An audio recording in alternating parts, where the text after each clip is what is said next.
It is that time of year again, friends. It is summer and it is hot, and we want something refreshing and sweet.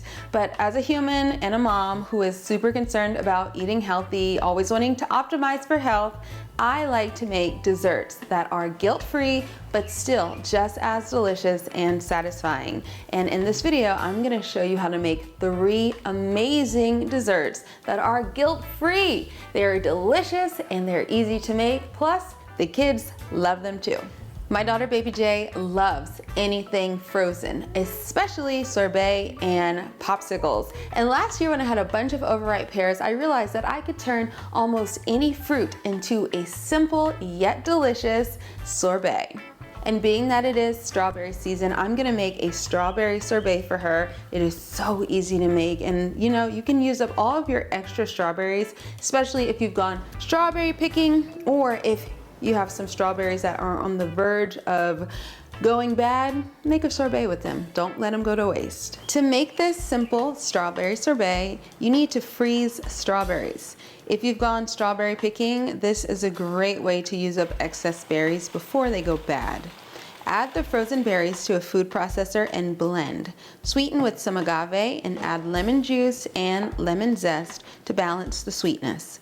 Blend until silky and enjoy right away, or you can stick it in the freezer for at least an hour to harden and firm up. This silky sorbet can be made with almost any fruit. You can try it with mangoes, pears, peaches, even banana, and make like a banana ice cream.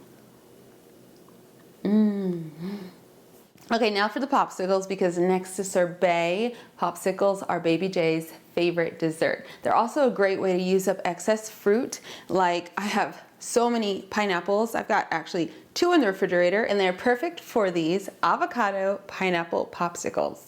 Start by toasting shredded coconut. Then to a blender, add fresh pineapple, avocado, lime juice, and agave. Blend until it is creamy. Pour that creamy goodness into the popsicle molds and sprinkle some of the toasted coconut on the bottoms because it looks so pretty. Freeze overnight. Let that sit on the counter for 10 minutes before removing from the molds. Alternatively, you could loosen them by running the molds under warm water. Store them with a sheet of parchment paper in between each popsicle so that they don't stick together. They should stay fresh in the freezer for a few months. When you're craving the taste of the tropics, these popsicles won't disappoint. For best results, use super sweet ripe avocado, though you can add more agave if your pineapple isn't the sweetest. Now it's time for my dessert. I'm actually not a big fan of frozen, but I am cool with cold, so I made this delicious raw chocolate mousse tart. You guys, this is one of my favorite desserts of all time, and it has one very special secret ingredient. Can you guess what it is? It makes it extra creamy and rich. That's the hint. Let's dive in. Pit your dates to start. We'll be blending these, so if your dates are very dry, consider soaking them in water for 20 minutes to soften. You wouldn't have to do this with medjool dates, but deglette dates tend to warrant this step. Our special ingredient is avocado. Like the popsicles, avocado makes this dessert extra decadent and creamy. Now, combine the dates with ripe avocado and raw cacao powder. Blend until creamy. You could enjoy it as is, but I'm going to make a special nut crust for it and turn it into a tart. Blend dates, nuts, I did almonds and pecans, and coconut. Once it sticks together, you know it's ready.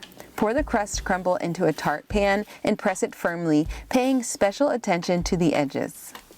Then spoon the chocolate mousse into the tart crust. Spread it evenly and then top it with cacao nibs and flaky salt. This is a great way to use up bruised or stringy avocados, as they will blend seamlessly into the dessert. Now we're eating, and it is so good. It's incredible. Healthy.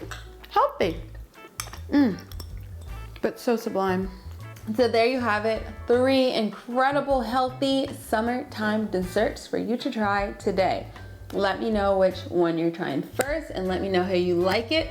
All of the recipes are on my blog, sweetpotatosole.com, and I will link them down below. If you enjoyed the recipe, please leave a 5-star review as well as a comment on the blog post. It really helps new people discover sweet potato sole. So thanks in advance.